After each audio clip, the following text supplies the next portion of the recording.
This channel does not promote any violent, harmful, or illegal activities. All content provided by this channel is meant for an educational purpose only.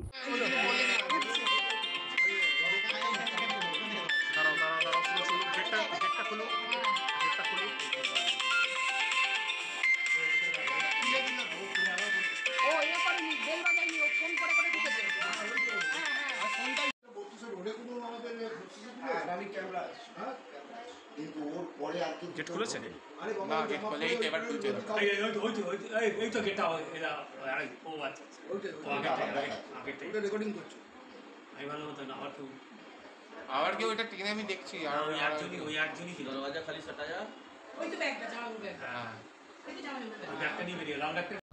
ফ্ল্যাটের মধ্যে এক বৃদ্ধের রহস্য মৃত্যু। গতকাল সকালে ফ্ল্যাটের মধ্যে থেকে উদ্ধার হয় দেহ। তার হাতের সোনার 4টি মূল্যবান আংটি ও মোবাইল ফোন খোয়া যায়। সিসিটিভিতে এক ব্যক্তিকে ফ্ল্যাটে ঢুকতে ও বেরোতে দেখা যায়। পরিবারের লোকজন মনে করছেন এটা খুনের ঘটনা। তদন্তে গোলাবাড়ি থানার পুলিশ। গোলাবাড়ি থানার অন্তর্গত শালকিয়া অরবিন্দ রোডে ইন্দিরা ভবন, এখানে 3 তলায় নিজের ফ্ল্যাটে মাঝে মধ্যেই একা রাতে থাকতেন অসীম দে, বয়স 64। গত বৃহস্পতিবার সন্ধ্যাবেলায় বাড়ি থেকে রান্না করা খাবার নিয়ে তিনি ফ্ল্যাটে ঘুমোতে আসেন। গতকাল সেই ফ্ল্যাট থেকেই তার নিথর দেহ উদ্ধার হয়। বাড়ির লোকেরা তার ফোন বন্ধ পেয়ে ওই বহুতলের অন্য এক বাসিন্দাকে খোঁজ নিতে বলেন। প্রতিবেশী শিবকুমার শর্মা বলেন, গতকাল সকাল 10টা নাগাদ অসীম বাবুর ফ্ল্যাটে গিয়ে দেখা যায় দরজা ভেজানো রয়েছে। ভিতরের ঘরেই তিনি পড়ে রয়েছেন। পরে জানা যায় তার মৃত্যু হয়েছে। খবর পেয়ে ঘটনাস্থলে ছুটে আসে পরিবারের লোকজন ও গোলাবাড়ি থানার পুলিশ। মৃতদেহ উদ্ধার করে ময়না তদন্তের জন্য পাঠায় পুলিশ।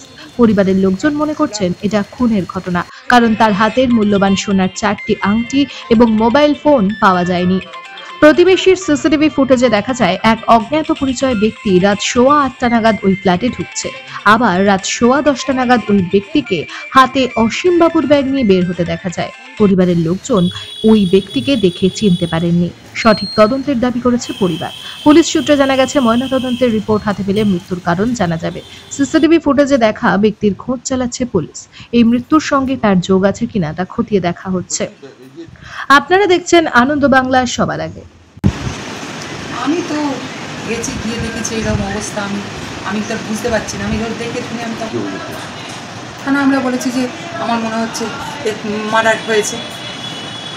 ওনার হয়েছে বলতে কি, ওই আংটিগুলো ওনার পায়নি, আংটিগুলো ওরা পায়নি বলেই তখন আমার আরও মনে ডাউট হয়েছে। ওনার ব্যাগটা আংটিগুলো পায়নি, মোবাইলটাও পাইনি, চাবি আর ওনার ব্যাগ জিনিসপত্র থাকতো না। বাড়ির চাবি থাকতো, একটা ছাতা থাকতো।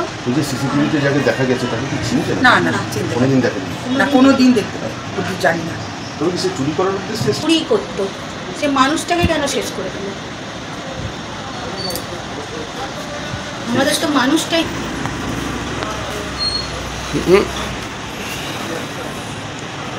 লাইট বাড়াবে।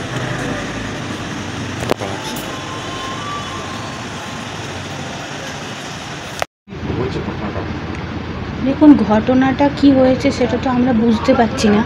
পরশুদিন সন্ধেবেলা আমার বাবা এখান থেকে বেরিয়েছে, আর আমার বাবা বাইরের কোনো খাবার খেতেন না। তো পরশুদিন বাড়ি থেকে যখন বেরিয়েছে সন্ধ্যে 6টার নাগাদ রাত্রিরের খাবার নিয়ে বেরিয়েছেন।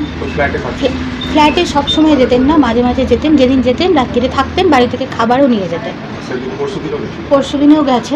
এবার সকালবেলা 6টা থেকে আমার মা বাবাইকে ফোন করছে, তো ফোনেতে সুইচ অফ পেয়েছে। তারপরে আমার বাবা একটু বেলার দিকে চান টান করে জব আর্নিক করে, তখন ফোনটা বন্ধ করে রাখে, কখনো এরোপ্লেন মোড অন করা থাকে। আমার মা ভেবেছে 8টা সাড়ে 8টার সময়ও যখন কল করেছে দেখেছে সুইচ অফ, ভেবেছে হয়তো তাই করছে। যখন এই করতে করতে এবার আমার মাও কাজ করছে বাড়িতে, 10টা বেজে গেছে যখন, তখনও দেখেছে যখন সুইচ অফ, তখন আমার মা আমাকে ফোন করে বলেছে যে দেখ বাবার সাথে যোগাযোগ করতে পারছি না, ফোনটা সুইচ অফ বলছে। তো আমি তখন আমার মাকে বলি যে ফ্ল্যাটের পাশের ফ্ল্যাটের যে আন্টি আছে ওনাকে একবার ফোন করে বলো যে দরজা নক করতে। তো তখন দরজা নক করে তারাই দেখেছে দরজা মানে ভেতর থেকে খোলা, ঢুকে দেখেছে যে বাবা ওরকমভাবে পড়ে আছে ভেতরের ঘরে। সাধারণত আমার বাবা ওই ঘরে যখন শুতো ভেতরের ঘরে শুতো না, বাইরের ঘরেই শুতো। এবার ভেতরে ওইভাবে পড়ে আছে। তো তারপর আমি বাগবাজারে থাকি, পাওয়া যাচ্ছে না। হচ্ছে আমরা ফার্স্ট দেখেছি ওনার ফোনটা পাওয়া যাচ্ছে না। ওনার রেগুলার ইউজের একটা ব্যাগ থাকে, যে ব্যাগে এমনি চাবি থাকে আর ছাতা এই ধরনের জিনিস থাকে, খুব মূল্যবান কিছু থাকে না। তো এইগুলো পাচ্ছি না। সোনার আংটিটা আমি তারপরে দেখেছি যে আমার বাবার হাতে 4টে আংটি ছিল সোনার, হিরে আর মানে নানান রকম রত্নের আংটি ছিল, সেই আংটিগুলো নেই। প্লাস ডান হাতের হাতের উপরে একটা চেন ছিল, সেখানে ক্যাটসাই আর পলা ছিল, ওই চেনটাও নেই। এইটা যখন মিসিং দেখেছি তখন আমার মনে হয়েছে যে না, আমি এমনি এটা আমার মনে হচ্ছে না, আমি পুলিশকে ইনফর্ম করবো। অবশ্যই রহস্য আছে। হ্যাঁ, তা ওই আংটিটা আমার যখন ফার্স্ট ডাউট হয়েছে তখন আমি সিসিটিভিটা চেক করতে গেছি। তখন আমি দেখতে পাই যে একটা আমার অচেনা লোক 8:15 নাগাদ কি 8:13 এরকম সামথিং টাইমে ঢুকেছে আগের দিন, 10:32 নাগাদ বাড়ি থেকে এই ঘর থেকে বেরিয়েছে, এবং তার হাতে আমার বাবার ওই নিত্য মানে রেগুলার ইউজের ব্যাগটাও ছিল। হ্যাঁ, খুনের ঘটনা তো মানে মনে হচ্ছেই, মানে আমি যে শুধুমাত্র অ্যাজাম্পশন করছি তা না, সব কিছু দেখেই আমার মনে হচ্ছে। আপনারা দেখছেন আনন্দ বাংলা, সবার আগে